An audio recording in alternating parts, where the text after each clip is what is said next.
If you're in one of 6 states, you might have COVID test kiosks that provide free COVID or COVID and flu combined tests. And while they're called kiosks, in reality, what they are vending machines.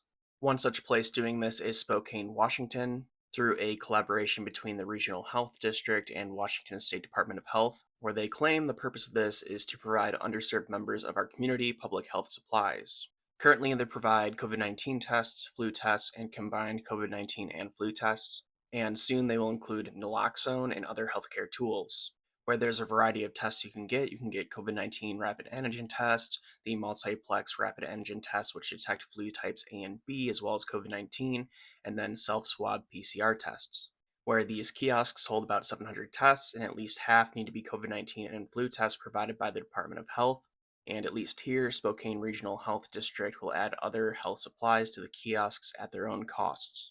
In an older article that calls them what they actually are, vending machines, we learned that the state will not actually own the kiosks. They'll be operated under a lease agreement with a company called LTS, or Longview International Technology Solutions, which is based in Virginia.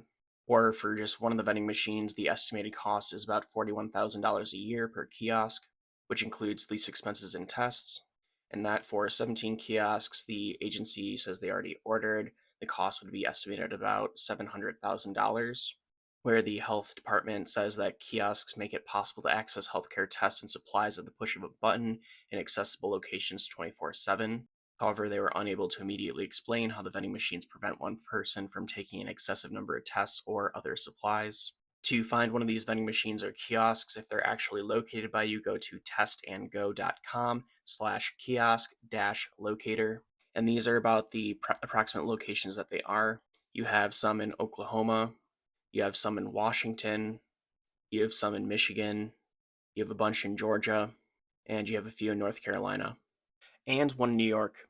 And while this is a decent resource for people in the immediate vicinity, I see several problems with it. The first being that it's in a very limited number of locations. If you don't live in those states or those counties or near those locations, then you're not going to be able to access it. Two, like they said in the second article, there are no safeguards to prevent people from taking an excessive number of resources. Three, people have to actually travel to these locations, so if they don't have cars or easy modes of transportation, especially when sick, or people to go get them for them, then they're not really accessible. And then there's also the question if they're truly accessible for people that with disabilities that can actually reach them. Are there stairs in the way? Are there steps in the way, etc.? And then there's the extremely high cost associated with these vending machines. Just 17 is $700,000. This is one of those solutions that sounds nice to me on the surface level, but when you dig into it, it's incredibly inefficient. And then there's also the problem, okay, you get your free test from this, but then how do you get your next step of getting treatment like Paxlovid? This is where the test to treat type programs are way more beneficial to the public because it was set up as a way to talk to a physician, get sent tests, and then really rapidly you take your test, you get the result of the test, you communicate virtually with the physician, and then you get prescribed Paxlovid, and that's like a whole um, cycle of process. And we had that program, the program ended. So these machines, these vending machines are one tiny piece of that process. They're not completing the whole process, and then they're not truly accessible. So like if you actually want to get the resources in people's hands that need them, you have to be able to send them out in mass. You can't just isolate them to these tiny little locations that only a few people know about, that can only a few people can access, and etc.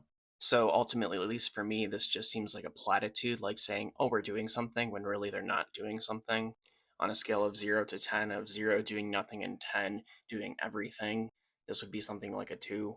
So it's more of a, hey, be aware of these resources. Maybe it can help you, but at the same time, there's many, many, many drawbacks to this